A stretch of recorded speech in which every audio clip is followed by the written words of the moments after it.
आदरणीय प्रोफेसर मलिकज़ादा साहब, प्रोफेसर शारिक रुदौलवी जी, नवाब शाहबादी, डॉक्टर हसनात शोएब निज़ाम साहब, यहाँ उपस्थित तमाम विद्वजन, विमल पंत, शांत जी जो अभी हमारे इस प्रोग्राम को आगे बढ़ाएंगी, डॉक्टर सगीर साहब और भैया जी, इतने लोग हैं, नासिर साहब हैं, हमारे गुरु डॉक्टर टी एन सिंह साहब हैं, ओम नारायण मिश्र जी हैं, अनिल शुक्ला जी हैं और इतने हमारे कादम्बनी क्लब की सारी सदस्याएं यहाँ उपस्थित हैं और विजय दीदी के परिवार के भी लोग हैं।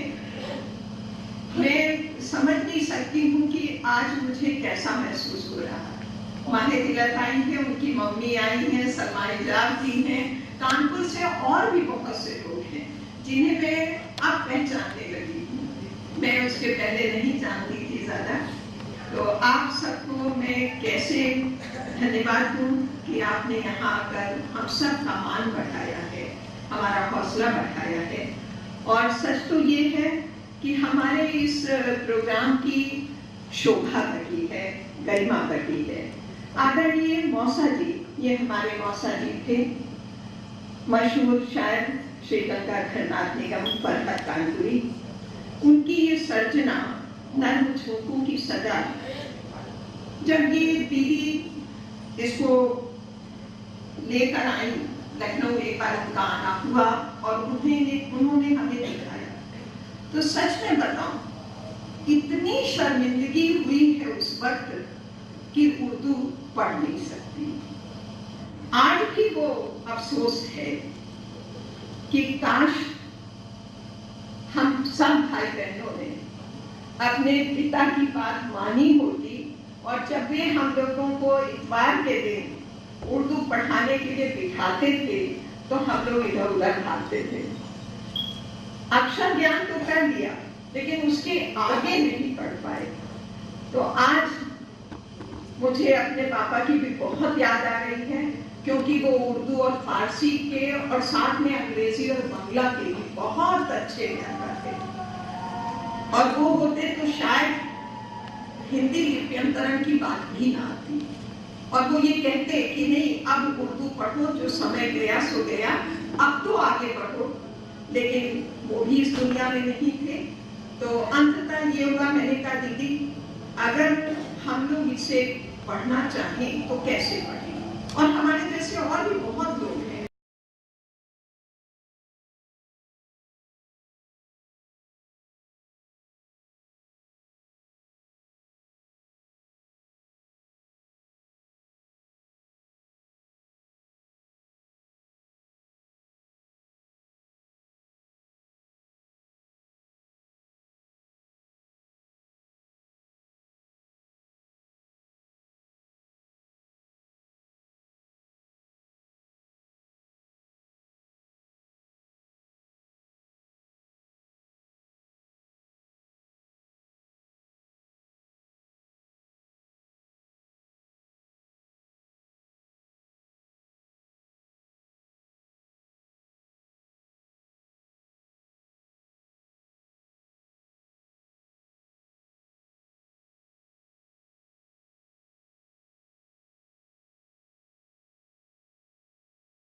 सबसे बड़ी बात यह है कि हमारे परिवार की जो वर्तमान पीढ़ी है उसके लिए गर्व की बात है कि उनके मौसा जी कैसे थे।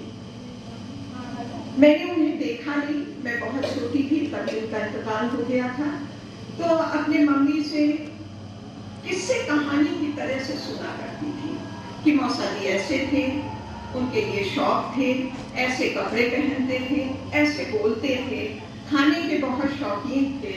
विजय दीदी को तो वो बराबर देखती होंगी। तो मुझे ऐसा लगता था कि जैसे कोई किस्से कहानी हम लोग सुनते रहते हैं और ये सोचते थे कि काश एक बार तो हम लोग उनको देख पाते, तब पता चलता कि वो कैसे थे। तो बिल्कुल जैसे घटनाएं होती थी, घटनाएं कड़ी से कड़ी जुड़ती चली गई और एक जैसे पूरा उनका चित्र हमारे सामने आया और एक दिमाग में बैठ गया कि वो ये पर्सनालिटी उनकी, ये व्यक्तित्व था, क्या शायराना अंदाज था उनका बात करने का और किस तरह से नौकरों को भी डांटते थे तो शायद शेरो शायरी की तरीके से डांटते थे कि वो डांट भी नहीं लगती थी। तो बस उनके बारे में हम लोग इसी तरीके से सुनते रहे और एक मन में एक इमेज सी बनती रही। तो पढ़ा तो उनका जो व्यक्तित्व था वो और उभर कर आया और फिर उसमें भूमिका में दीदी ने भी काफी कुछ उसमें लिखा तो उससे भी बहुत सारी बातें मालूम हुई उनके बारे में।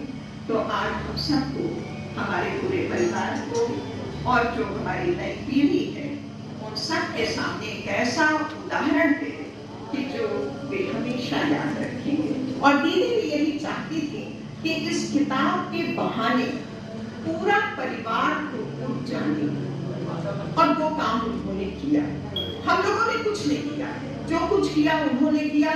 कैसे उन्होंने फाइलों से वो टुकड़े निकाले, कहाँ कहाँ दीमक लग गई थी उसको साफ किया। और जैसा कि उन्होंने बताया मैं सुन सुन के दंग रह जाती थी कि कैसे आपने इतना किया, लेकिन उसके बावजूद उन्होंने मेहनत की और ये सामने आया। और सच तो ये है कि ये जैसा कि शारिक साहब ने कही, बहुत बड़ी बात कही। आज हम उर्दू और हिंदी को लेकर जिस तरह से विवाद कर रहे हैं उसमें फंसे हुए हैं। तो ये एक उदाहरण है, एक ऐसा उदाहरण है कि हिंदी भाषी और उर्दू भाषी दोनों को एकता के सूत्र में बांधने वाला ये काम है। और ये जो सर्जना है ये पैगाम देती है इंसानियत के नाम, मोहब्बत के नाम। मैं हूँ इंसान, मेरा मजहब जज्बे इंसानियत, मैं हूँ शायर, मेरा नगमा नगमे इंसानियत। ये याद रखने वाली बातें हैं और खासकर हमारी आज की पीढ़ी को। इसी तरह से ईमान मोहब्बत नहीं, जिस शख्स का ईमान, कहने को वो इंसान को इंसान है।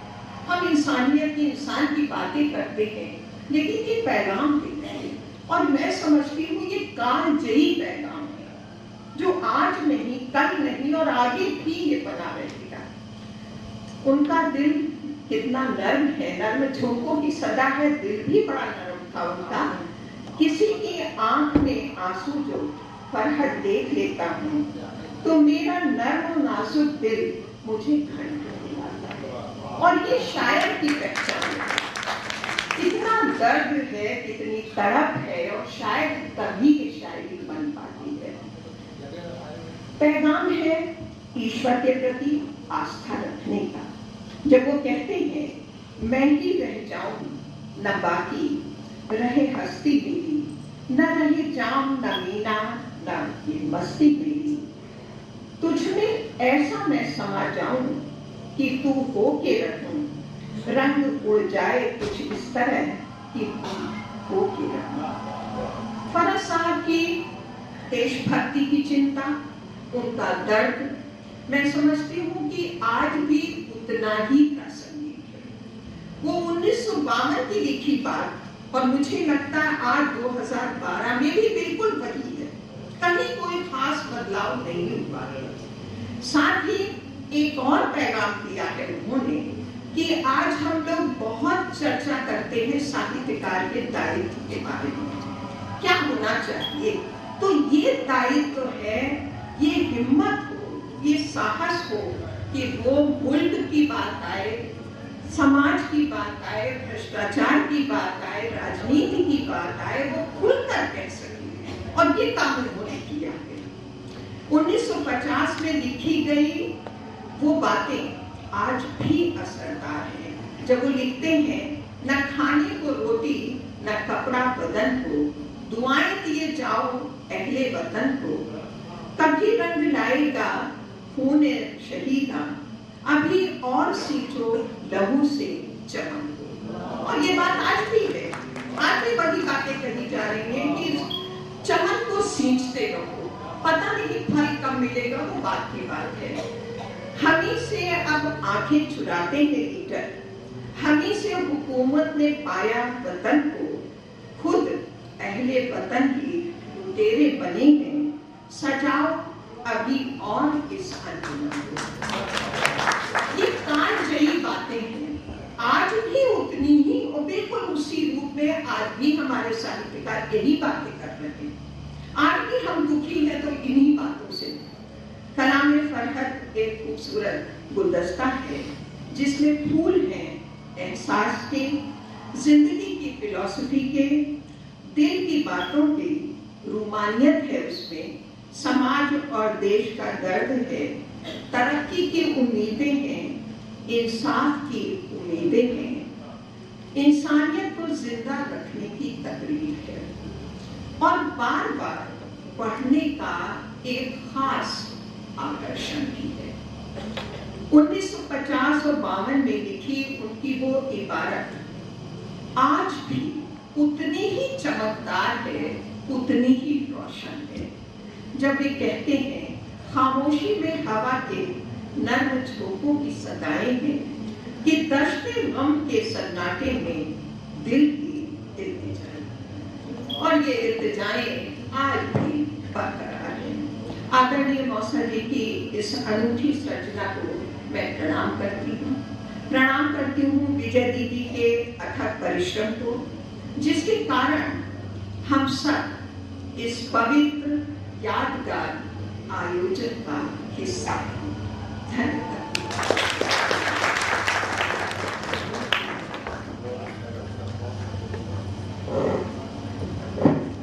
उषा जी, आपने हमें सिर्फ किसी से मजमूरे से मुतारिफ नहीं कराया, बल्कि बहुत से सवालात आपके हम सब बुद्धिजीवी यहाँ मौजूद हैं। अगर एक पल के लिए भी ये सोच लें कि जो